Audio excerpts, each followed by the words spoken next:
உங்களோட ஆர்டிஏ தான் இதுக்கு முழு பொறுப்பெடுக்கணும். நாங்கள் இனி பொறுப்பில் ஆர்டிஏட்டு எல்லாம் கொடுத்துட்டோம், காசும் கொடுத்துட்டோம், கண்ட்ராக்ட் எல்லாம் கொடுத்துட்டோம். ஏன்னா மக்கள் உங்களோட போராட்டத்தை நீங்க அவையோட செய்து கொள்ளணும். நீங்கள் எப்படி தட்டி கழிச்சு பதில் சொல்லல?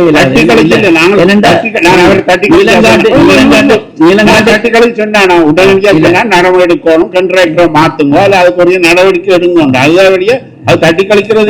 நீலங்காடு தொடங்கி போட்டு அதை ஸ்டாப் பண்ணிக்கிறாங்க. அப்படியே பணிகளுக்கான அடிக்கல் நாட்டப்பட்டது நடவடிக்கையாகும். அதே தொடர்ந்து 1750 கிலோமீட்டர் தொடக்கம் 2000 கிலோமீட்டர் வரையிலான ஆழ்வட்ட நடவடிக்கையாக நீங்கள் தொடர்ந்திருந்தீர்கள்.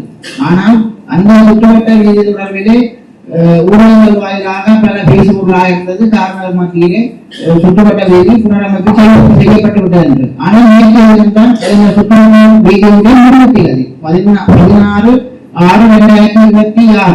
ஆனால் நேற்று வந்து ஒரு சூழலை கூட போடப்படவில்லை. என்ன காரணம் என்பது தெரியவில்லை. சொல்லுங்க, நீங்க தான் சொல்லணும். சரி, யார் கண்ட்ராக்டர் கொடுத்தீங்க? யார் கண்ட்ராக்டர்?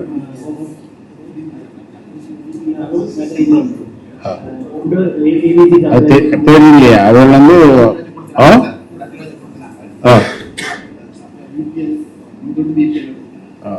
அந்த கண்ட்ராக்டர் ஏற்கனவே பிளாக் லிஸ்ட்ல இல்லாத ஆக்களா, வேலை செய்த ஆக்களா? ரைட். அப்பயே இது செய்ய இல்லை.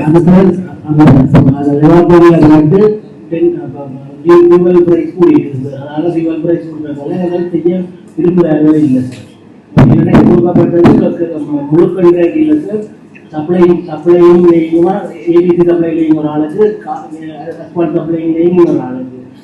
அதனால கெட்ட விஷயம் போது சப்ளைக்கு பிரைஸ் எஸ்கலேஷன் இல்லைன்னு சொல்லியிருக்கோம் சார். கடிதம் எழுதி கேட்டுருக்கோம், ஒரு முடிவு தர சொல்லி அதுக்கு சொல்லியிருக்கோம். ஒரு கமிட்டி வந்து போட்டுருக்கோம், டிஸ்கஸ் பண்ணி சொல்லிருக்கோம். பிரைஸ் எஸ்கலேஷன் கொடுக்க சம்மதிக்கிறோம் இல்லை சார். அதனால நீங்க அடுத்த நடவடிக்கை போகணும். என்னென்னா காரணம் மக்கள் சொல்லியிருக்கீங்கன்னா இன்றைக்கு நாங்கள் முடிவு சொல்லாட்டு அவங்களோட ஆபீஸுக்கு முன்னால ஆர்ப்பாட்டம் செய்ய போறோம், வந்து இருக்க போறோம்னு சொல்லிடணும். சரிதானே? அதுக்கு நாங்கள் ஒன்றும் செய்யலை, நாங்கள் தடுக்கல. மக்கள் கட்டாயம் இருப்போம். நீங்கள் கண்ட்ராக்டில் அடுத்த நிலைமைக்கு போயிருக்கணும். கடைசியை செய்யக்கூடிய செயல் அடுத்த கண்ட்ராக்டரை மாற்றி இருக்கணும்.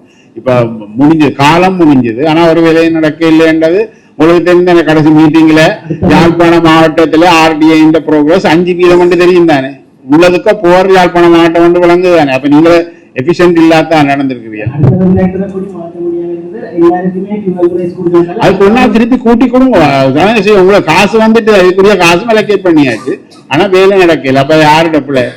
உங்களோட ஆர்டிஏ தான் இதுக்கு முழு பொறுப்பெடுக்கணும். நாங்கள் இனி பொறுப்பில் ஆர்டிஏட்டு எல்லாம் கொடுத்துட்டோம், காசும் கொடுத்துட்டோம், கண்ட்ராக்ட் எல்லாம் கொடுத்துட்டோம். ஏன்னா மக்கள் உங்களோட போராட்டத்தை நீங்க அவையோட செய்து கொள்ளணும். நீங்கள் எப்படி தட்டி கழிச்சு பதில் சொல்லல?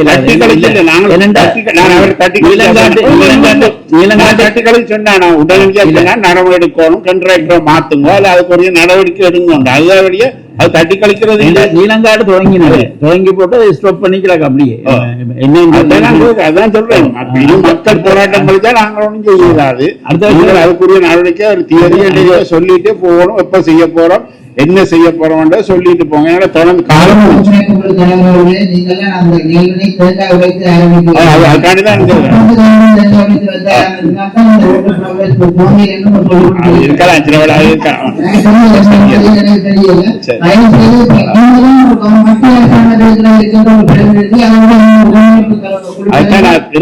இருக்கமான அறிவியத்துல கொடுத்தல இருக்கிறேன். அவருக்கு பாருங்க, அவர் தான்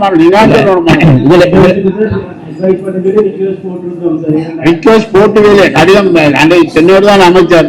நீங்க தவாக்கந்தோர் மாதிரி எங்க வேண்டாம், நீங்க கூப்பிட்டு கதைப்போம். இன்றைக்கு அடுத்த ஒரு மீட்டிங்கோட கால் பண்ண நாங்களும் பாருங்க, கண்ட்ராக்டரோட இல்லாட்டி சொல்லுங்க, நான் கதைப்போம்.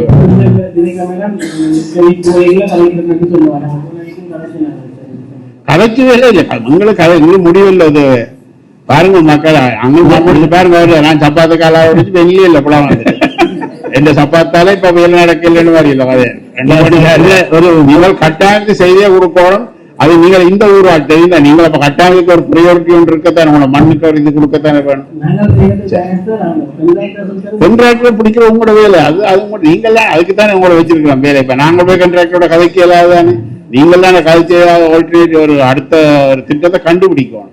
சரி லெட்டர் டெர்மினேட் பண்ணுங்க, அடுத்த ஆள்கிட்ட கொடுங்க. அது என்ன சார் ரீடேக்கர் பண்றதுக்கு நாங்க காசு தராவிட்டா எங்கள விட சரிதானே. தேங்காய் சப்பாத்தோட தேங்காய் உடைச்சு இந்த விட, ஆனா காசு மட்டும் தந்துட்டேன் தானே, அப்ப நீங்க கட்டாயம் செய்தே ஆகும். வீட்டுல செய்திருக்கோம். நீங்க இந்த முடிஞ்ச காலம் முடிஞ்சதில்லை, நேற்றையோட காலம் முடிஞ்சு.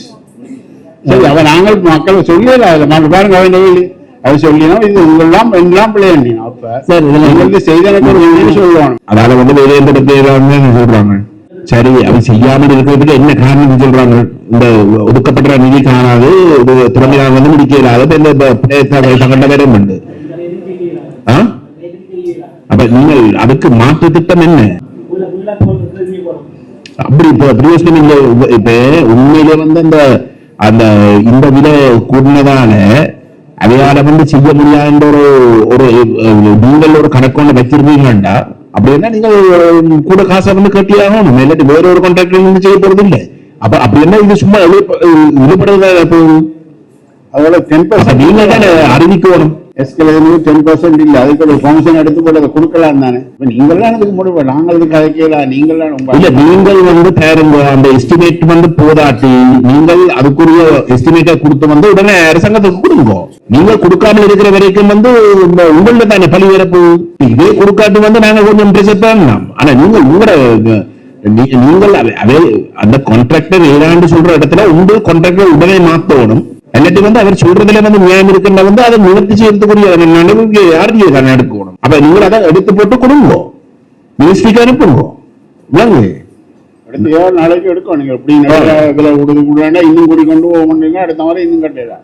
இப்ப போன வாரம் 5 வீதம் காணுங்க, அடுத்த வாரம் 2 வீதம் தான் நிக்க போகுது உங்களோட ப்ரோக்ரஸ் ஆர்பிஐ இந்த யாழ் மாவட்டத்தில். சரி, நீங்க ஏதாவது நடவடிக்கை எடுங்க. கூடி யாழ் மாவட்டத்துக்குள்ள காரணம் தான் படு மோசம். எல்லாமே இப்ப புது பீடிங்களா வந்திருக்கிறாள். சரி, அவரோட செய்யுங்க, நீங்க சொல்லுங்க, நான் சொன்னேன்னு சொல்லி நடவடிக்கை எடுங்க. சரி, எவ்வளவு செய்யலாம் அடுத்தவங்களுக்கு முடிவே சொல்லுங்க. எங்களுக்கு ஆர்பிஐ இதை சமர்ப்பித்து மினிஸ்ட்ரியால பதிலும் இருக்கணும். சொல்றேன்.